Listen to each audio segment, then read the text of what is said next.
Buenos días, estimados participantes. Para mí es un gusto contar con su valiosa presencia. Mi nombre es Tania Ortiz y este día abordaremos el tema metodologías del interaprendizaje para la educación básica. La mayor señal del éxito de un profesor es poder decir, ahora trabajan como si yo no existiera. María Montessori. El objetivo de este webinar es conocer la importancia del uso de metodologías activas que inciden en el interaprendizaje, mejorando los conocimientos de los estudiantes y de esta manera puedan crear sus propios conceptos. Ser participativos, responsables, con un pensamiento crítico, creativos e innovadores para fundamentar el proceso de enseñanza-aprendizaje.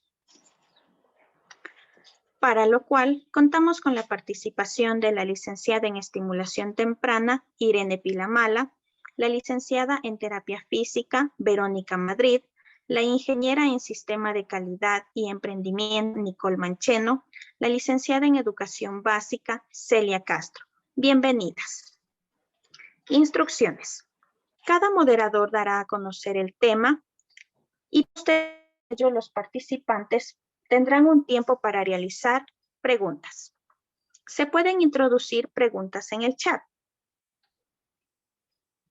Iniciamos dando la bienvenida a la licenciada Irene Pilamala con el tema la complejidad y el dilema de la educación. Buenos días. Empezamos con los enfoques teóricos de la educación básica. ¿Qué son estos enfoques teóricos? Son considerados como ideas y principios que iluminan el ejercicio pedagógico en la educación. El enfoque conductista. Aquí los niños, niñas y adolescentes eran únicamente objetos de la educación, una cosa, un instrumento. El profesor aquí exponía y los estudiantes imitaban. Aquí previamente tenían ya el material elaborado para su aprendizaje. En el enfoque humanista se convierten en sujetos de su propia transformación de educación los estudiantes. Había un clima positivo, se fomentaba el desarrollo y la autonomía. El diálogo es un instrumento de concientización. Ya no hay mera repetición. La evaluación también es en el desarrollo personal. En el enfoque cognitivista tienen en cuenta los conocimientos previos y los metacognitivos del estudiante. El docente es un entrenador, mediador del conocimiento. Aparece la retroalimentación y la evaluación. Aquí la evaluación era formativa y sumativa. El estudiante gestionaba sus conocimientos. En el enfoque algorítmico, en cambio, el maestro era quien da las herramientas tecnológicas como un sistema tutorial de práctica. El profesor decide qué enseñar y cómo. La evaluación era a base de metas. En el enfoque heurístico, el ambiente que se crea era lúdico, herramientas tecnológicas que despiertan la búsqueda y creatividad. Se propicia aquí el autoaprendizaje, evalúan destrezas y habilidades personales y sociales. Las experiencias generan el conocimiento. A continuación vamos a mostrar dos ejemplos de planificaciones con el mismo tema, pero basados en diferentes aprendizajes. La primera está basada en el aprendizaje de la investigación. Esta es una técnica didáctica que permite relacionar las enseñanzas que se brindan en el aula con técnicas, metodologías de investigación previas que permiten que los estudiantes puedan, a partir de su formación, desarrollar competencias y habilidades de análisis, reflexión y argumentación, permitiéndoles ser partícipes de la construcción del conocimiento. Como destrezas con criterio de desempeño en la planificación de los animales invertebrados tenemos indagar con el uso de las TICs y otros recursos las características de los animales invertebrados, describirlas y clasificarlos de acuerdo a sus semejanzas y diferencias. Utilizamos en esta planificación la metodología ERCA, Por eso tenemos como primer punto en actividades de aprendizaje la experimentación. ¿Sí? Ahí vamos a organizar grupos de trabajo para investigar en su contexto los animales invertebrados. Como reflexión, realizar una lluvia de preguntas sobre lo observado. ¿Qué animales encontramos? ¿Qué características tienen los animales invertebrados? ¿Cuál es la diferencia entre un animal invertebrado y un vertebrado? ¿Sí? En la parte de conceptualización vamos en cambio a ejemplificar animales invertebrados con tarjetas, establecer semejanzas y diferencias de los animales vertebrados e invertebrados. En aplicación realizaremos un collage con los animales invertebrados. Como recursos utilizaremos textos y tarjetas. En evaluación queremos lograr que los estudiantes identifiquen a los animales invertebrados representativos de las regiones naturales del Ecuador en función de sus semejanzas y diferencias, su diversidad, las amenazas a las que están expuestos y que propongan medidas de protección. Como técnicas e instrumentos de evaluación tenemos la observación.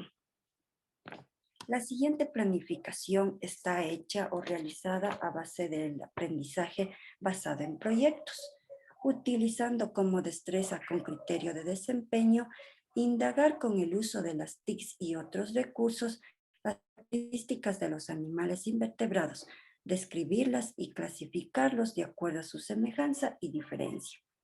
Como actividades de aprendizaje tenemos la experimentación.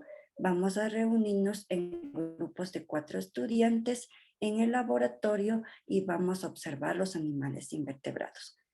Como parte de la reflexión vamos a hacer lo siguiente. Vamos a seleccionar un animal invertebrado y elaborar una maqueta con material reciclado. En la parte de conceptualización vamos a exponer las características de los animales invertebrados y cómo elaboraron su maqueta. La aplicación, van a dibujar en su cuadernito y escribir las características de los animales invertebrados. Los recursos, vamos a ir al laboratorio de ciencias naturales, vamos a utilizar el material reciclado y el cuaderno del estudiante. La evaluación, en la parte de evaluación vamos a ver que los estudiantes identifiquen a los animales invertebrados representativos de las regiones naturales del Ecuador en función de sus semejanzas y diferencias, su diversidad, las amenazas a las que están expuestos y proponer medidas de protección. ¿Cuáles van a ser las técnicas e instrumentos de evaluación? Vamos a hacer aquí la observación directa en el aula y como instrumento el cuaderno del estudiante. Muchísimas gracias. Continuamos con la exposición. Agradecemos la participación de la licenciada Irene Pilamala. Por favor, entre los participantes, si hay alguna pregunta, la pueden realizar.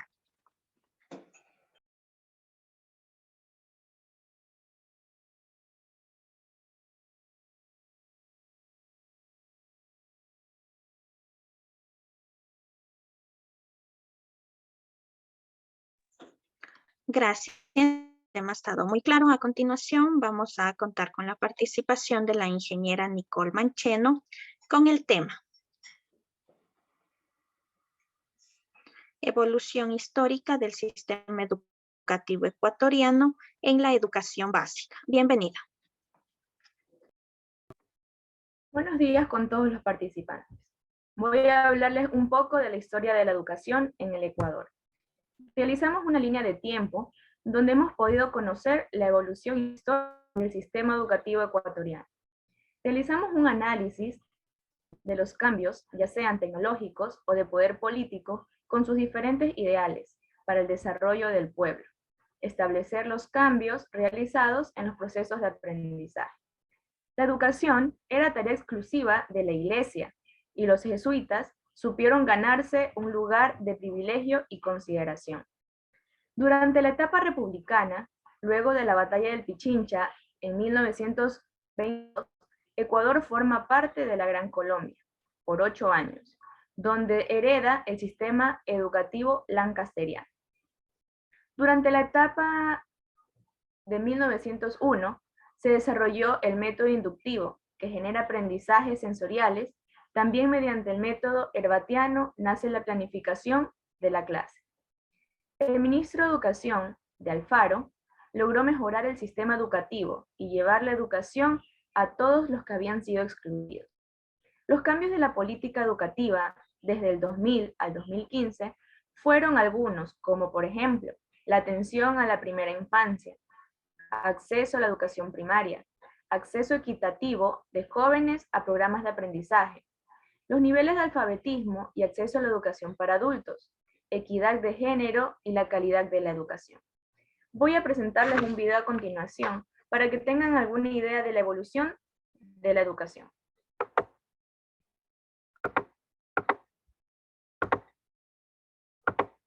Hola, ¿cómo estás? Hoy vamos a aprender sobre la historia de la educación en el Ecuador. La educación en el periodo colonial. La mejora de la educación comienza en el tiempo colonial, donde el conquistador español instituyó una educación en dos direcciones, una elitista, destinada a preparar a los administradores de las posesiones de la colonia, y otra orientada a la cristianización de los indios. Los programas de enseñanza para esa época estaban impuestos, eran una copia de los esquemas europeos de carácter enciclopedista y libresco. Los padres franciscanos aportaron mucho a la educación de este periodo. Entre las principales contribuciones a la educación tenemos que fueron los creadores de la primera escuela en Quito, en 1553, llamada San Andrés. También fomentaron la educación superior, fundando en esta ciudad la primera universidad, llamada San Fulgencio, en 1596. La instrucción pública durante la República. El 24 de mayo de 1822 quedó el Ecuador independiente del dominio español e integrado a la Gran Colombia. El 27 de junio, el claustro universitario reconoció el cambio de gobierno y acuerda borrar las armas españolas y sustituirlas por las de la República. La obra educativa de García Moreno. El pensamiento de García Moreno era similar a Rocafuerte, en que la instrucción pública constituía uno de los deberes esenciales del gobierno. En este periodo se tuvo como meta particular el transformar y mejorar el sistema educativo ecuatoriano, que para esa época presentaba serios vacíos y carencias. Por esta razón se preocupó de importar al Ecuador modelos pedagógicos desarrollados en Europa, por algunas órdenes religiosas como los padres jesuitas para la segunda enseñanza, los hermanos cristianos para la enseñanza de los niños, a las religiosas de los Sagrados Corazones para los colegios de niñas y a las hermanas de la Caridad para los hospitales. En este gobierno, al contrario de las administraciones anteriores, se había invertido grandes sumas de dinero en la instrucción pública, es decir, en escuelas, colegios, compra de imprenta, instrumentos y útiles para estudios y observaciones científicas. La educación pública, laica y gratuita. El Estado republicano se interesó desde temprana hora por crear un sistema educacional público que sirviese para la educación y la formación moral y cívica de los ciudadanos. Mas la insuficiencia presupuestaria y el peso ideológico de la Iglesia determinaron que siguiese existiendo un sistema educativo religioso, que estaba al servicio de los sectores más pudientes y que producía los prejuicios sociales y la ideología de la colonia. Durante los gobiernos de Rocafuerte, Urbina y Robles hubo ciertos intentos de reforma, pero en general continuó existiendo un débil sistema educativo estatal. La educación después de Eloy Alfaro. En las primeras décadas del siglo XIX, con la influencia de la revolución industrial, del positivismo y del pragmatismo, se producen innovaciones en el sistema educativo ecuatoriano. El proceso de formación del hombre trata de ser incorporado al desarrollo social, haciendo abstracción de la visión idealista y estática del mundo y la sociedad. Algunos hechos sobresalientes desde 1830 hasta 1950. Concepción del Estado como poder educador. Aplicación inicial del método lancasteriano. Instrucción primaria a cargo de los hermanos cristianos y de las hermanas de los Sagrados Corazones. La educación desde 1990. Un país casi en bancarrota por el aumento en el precio del combustible. En la educación tendría como fin la de formar alumnos con pensamiento crítico reflexivo, de una manera técnica y científica. La educación regular estaba conformada por preescolar, primaria, secundaria y especialización. Además existía en ese entonces educación técnica, al cual impartían materias como mecánica, automotriz, administración, entre otros. Las reformas de la educación con Rafael Correa. En el 2007, el presidente Rafael Correa ordenó la intervención en el sistema educativo para adecuaciones de la infraestructura escolar, así como dotación de equipos mobiliarios y textos escolares, con carácter gratuito. En el mismo año se fundó el CENESID, que tiene como misión coordinar el sistema de educación superior, además del programa de becas.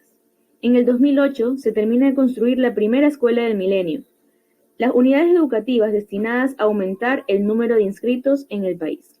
En el 2010, el Ministerio de Educación aprobó la actualización y fortalecimiento curricular entre los diferentes años de la educación general básica, estableciendo aprendizajes comunes, mínimos sustentados en la visión de la pedagogía crítica. En el 2012 se implementó el examen del ENES para el acceso a la educación superior. Durante los siguientes años se realizaron importantes inversiones para el mejoramiento del sueldo de los docentes, otorgándoles seguridad laboral y regulación en los horarios. Además, se implementaron regulaciones en las titulaciones. Se crearon nuevas universidades, entre ellas la UNAM. 2013, en el mismo año, se crea el caso que evalúa el desempeño de las universidades y las acrediten en función de sus resultados. Desde el 2007 hasta el 2009 se han desarrollado y consolidado programas de gobierno para ampliar la cobertura y derribar las barreras de acceso a los servicios educativos, garantizando la gratuidad a través de la entrega de textos escolares, uniformes y alimentación escolar, así como la creación de nuevas partidas docentes, la eliminación del pago de matrículas de establecimientos fiscales, la reconstrucción de establecimientos, la construcción de unidades educativas del milenio, aulas hospitalarias, escuelas solidarias, educación inclusiva, la alfabetización. La pandemia sin duda alguna cambió la forma en que las personas desarrollaban sus actividades, particularmente en las instituciones educativas, que tuvieron que cerrarse para evitar la propagación del virus. El uso de plataformas virtuales se convirtió en la metodología única de aprendizaje, la cual ha llegado para quedarse, convirtiéndose en imprescindible. Existen plataformas educativas como Microsoft Teams, Moodle, Zoom, entre otros. Según el último lineamiento emitido por el Ministerio de Educación, para Educación Básica Régimen Sierra Amazonía 2022-2023, menciona que se trabajará con los currículos priorizados con énfasis en competencias, matemáticas, comunicacionales, digitales y socioemocionales. Para Educación General Básica, Bachillerato, como estrategia de apoyo para mejorar e innovar la calidad educativa. Hola.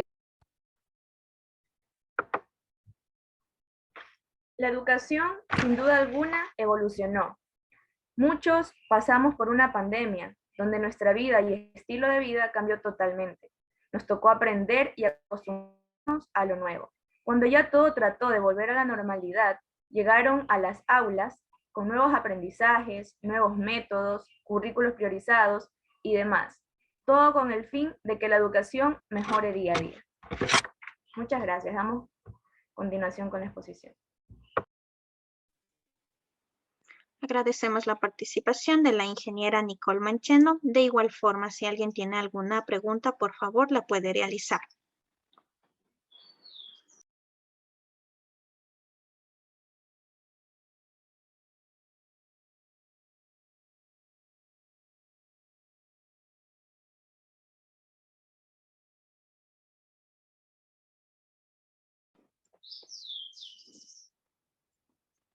Sí tenemos, compañeras, una pregunta en el chat de un participante. Sí. La voy a dar lectura, por favor. ¿Existe inclusión educativa a la hora de planificar un tema de clase? ¿Y qué avances han habido hoy por hoy en la educación educativa? Es la pregunta de un participante. Por favor, si nos ayudan con la respuesta.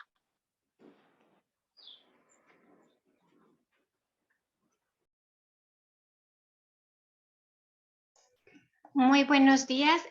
Dando respuesta a esta pregunta, obviamente existe inclusión dentro de la educación en el sistema ecuatoriano. Claramente se ven en las aulas de clase estudiantes con diferentes necesidades educativas especiales añadiendo a esto la existencia de ya unidades educativas especializadas a nivel nacional. Podríamos concluir también diciendo que la educación, que hay inclusión en la planificación, ya que se elaboran adaptaciones dependiendo grado 1, 2 y 3, y a la vez también realizando alineaciones curriculares según el nivel de dificultad de cada uno de los estudiantes. Podríamos también además decir que nuestra educación en el Ecuador ha dado grandes y beneficiosos cambios en cuanto a la inclusión de nuestros estudiantes con necesidades educativas asociadas o no a una discapacidad. Muchas gracias.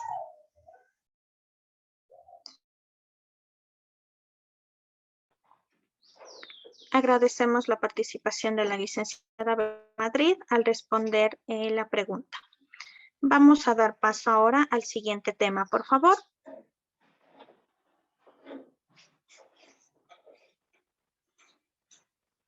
El tema es diseño de actividades interactivas en el proceso de aprendizaje. Bienvenida, licenciada Verónica Madrid.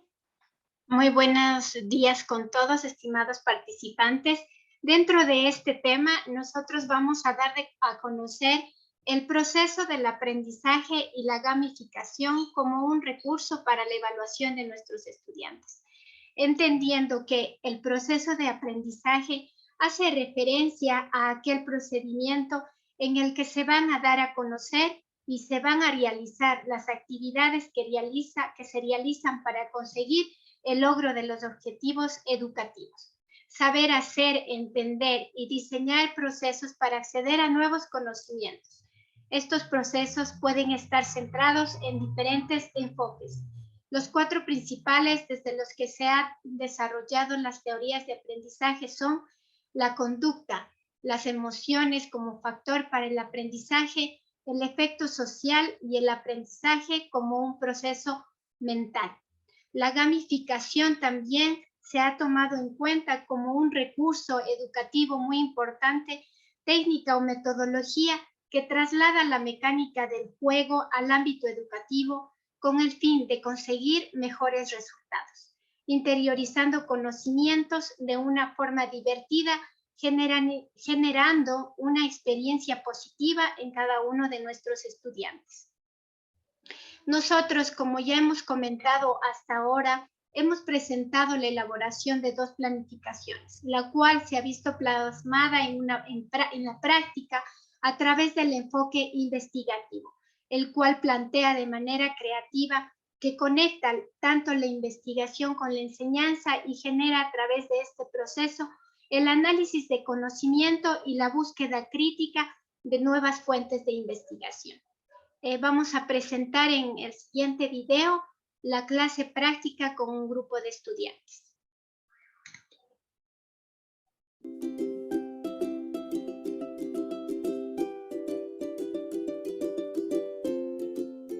Vamos a empezar con una canción, ¿sí? Vamos a hacer esto.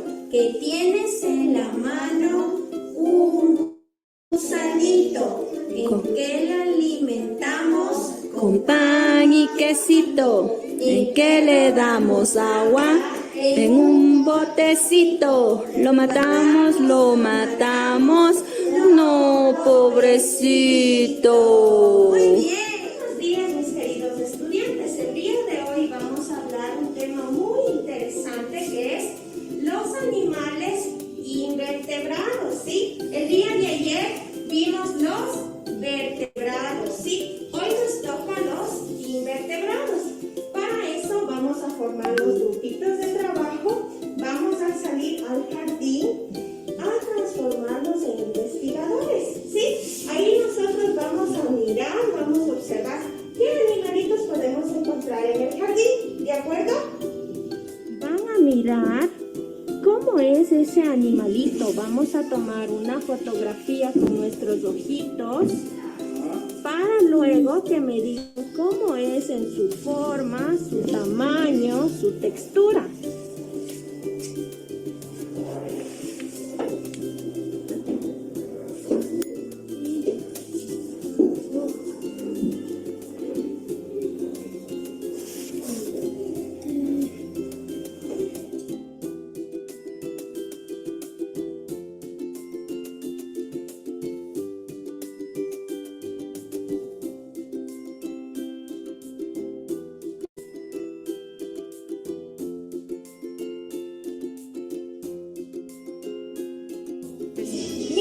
también encontré un animalito, un saltamontes.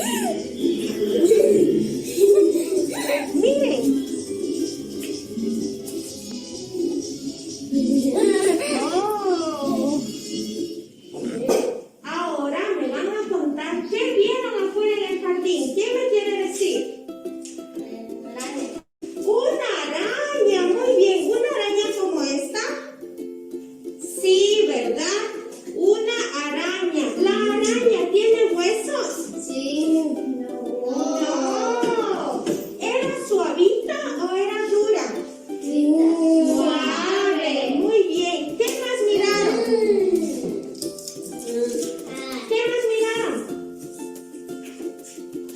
Una mariposa. Una mariposa. Muy bien. ¿La mariposa cómo era? Vuela. Vuela. Muy bien. ¿Y era suavita o dura? Brinda. Suavita. Muy bien. También miraron un caracol. ¿Quién miró el caracol? Levanta la mano. Muy bien. Sayuri miró un caracol. ¿Era blando o era duro? Blando, muy bien. Ya ahora ustedes tienen unas fotitos, ¿sí? Me van a ayudar a armar el collage de los animales invertebrados. Los invertebrados son los que no tienen huesos.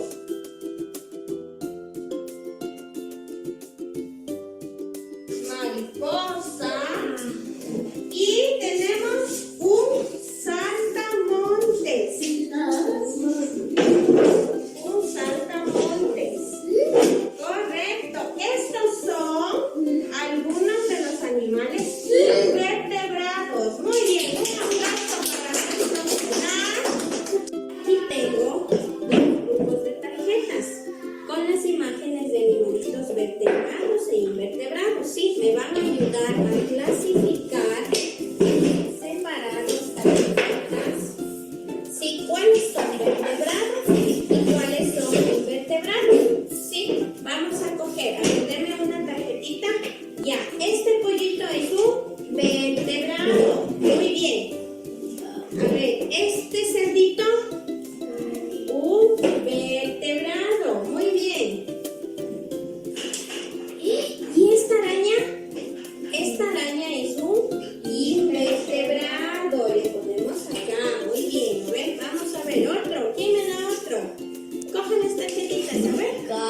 Ya, este es un perro. Este es un vertebrado. Un gato. El gato también tiene huesos. Entonces viene acá. A ver. Ay, este es un gato. Este es un invertebrado porque no tiene huesos. Muy bien. ¿El caracol tiene huesos? No. No. Entonces es acá. Muy bien. ¿El saltamontes tiene huesos? No. No tiene huesos. Es acá. Muy bien. La vaca. ¿La vaca tiene huesos? Sí. Sí, muy bien. Entonces es un vertebrado. Le colocamos acá. Muy bien. Una mariposa. ¿Qué es la mariposa? Invertebrado. Invertebrado, ¿no es cierto? La mariposa vuela, es suavita, es frágil. Muy bien. Y finalmente un gusano.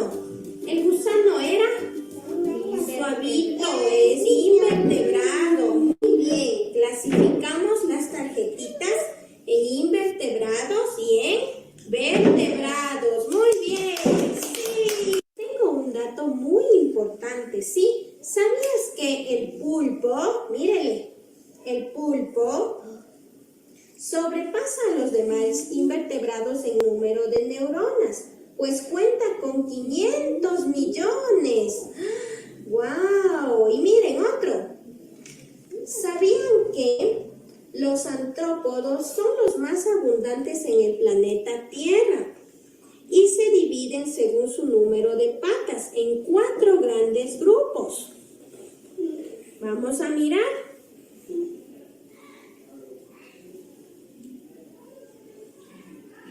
¡Wow! ¡Qué interesante! ¿No es cierto? Muy interesante. interesante conocer sobre los invertebrados. A ver, mírenle. Ya, muy bien.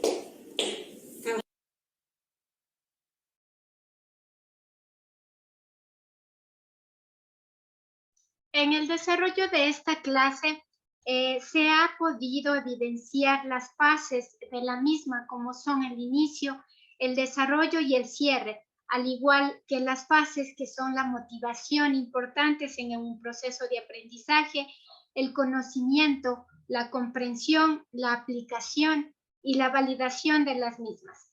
Tomando en cuenta además que los elementos en este proceso son el docente, el estudiante, el contenido y las variables ambientales. Se les va a poder compartir a través del chat un link en el cual nosotros hemos llevado a la práctica una evaluación que se puede realizar a los estudiantes en una plataforma educativa como es el EducaPlay, que la van a poder realizar posteriormente revisando el link que se les va a compartir en el chat. Muchísimas gracias. Agradecemos la participación de la licenciada Verónica Madrid. Voy a dar lectura a una pregunta que tenemos en el chat. ¿Cómo lograr que los niños no se distraigan fácilmente? ¿Alguien, por favor, que me ayude con la respuesta? Buenos días. Respondiendo a la pregunta, nosotros como docentes aplicamos metodologías y en este caso debemos aplicar una metodología que sea muy interactiva, con actividades lúdicas, se podría decir, sí, temas creativos para que el niño no se distraiga, el niño interactúe, el niño participe y por último el niño pueda responder o hacer una evaluación correcta. Muchísimas gracias. Agradecemos la participación de la licenciada Irene Pilamala. A continuación, por favor, vamos a dar paso a la participación de la licenciada Celia Castro con el tema Sistema de Evaluación.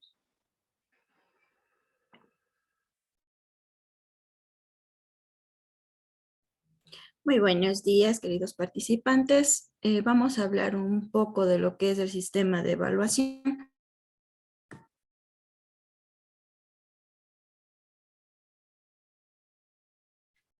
¿Sí me pueden escuchar?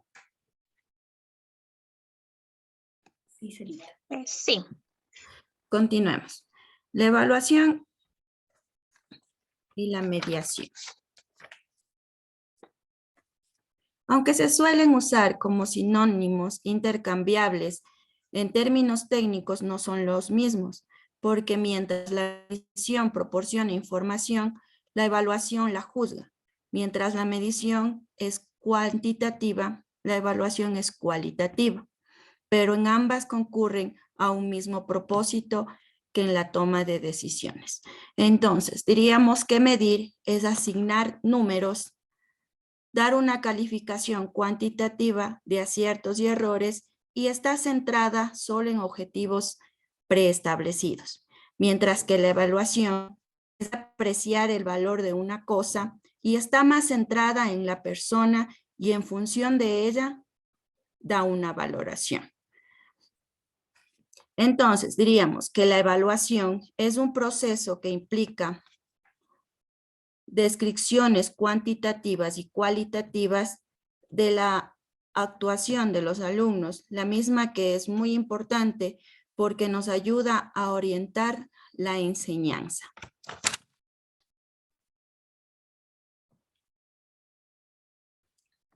Vamos a hablar un poquito de lo que es el sistema de evaluación. En el reglamento de la LOEI o Ley Orgánica de Educación Intercultural, en el artículo número 2, establece a la evaluación como un principio de la educación, la cual debe ser integral y debe desarrollarse como un proceso permanente y participativo.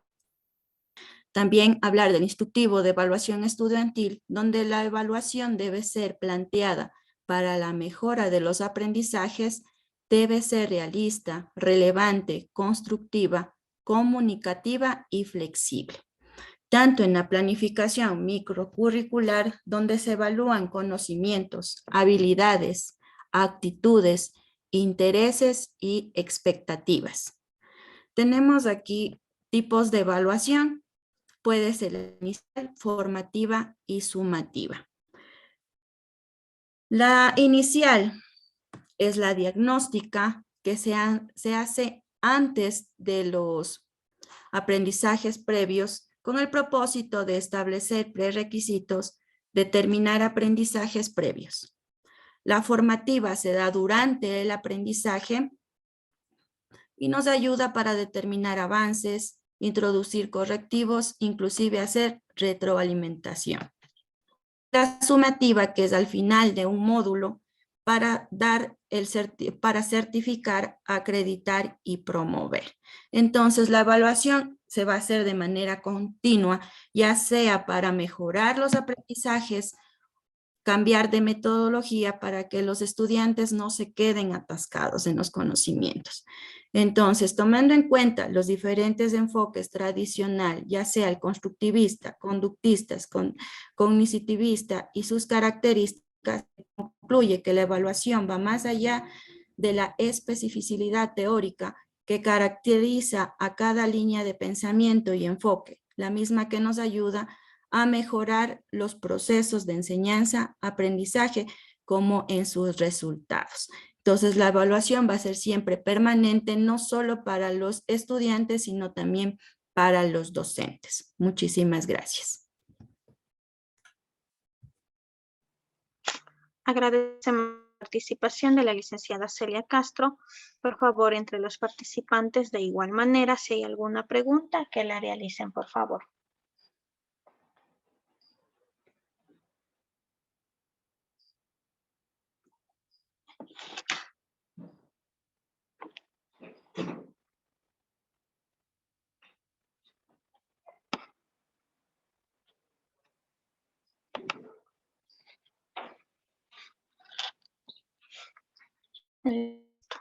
Agradecemos su participación y esperamos que la información impartida sea de gran importancia para el constante proceso de aprendizaje en el cual estamos sujetos todos los docentes. Muchas gracias a cada una de sus participaciones. Esperamos podernos ver en otra exposición con otro tema de suma importancia. Muchas gracias.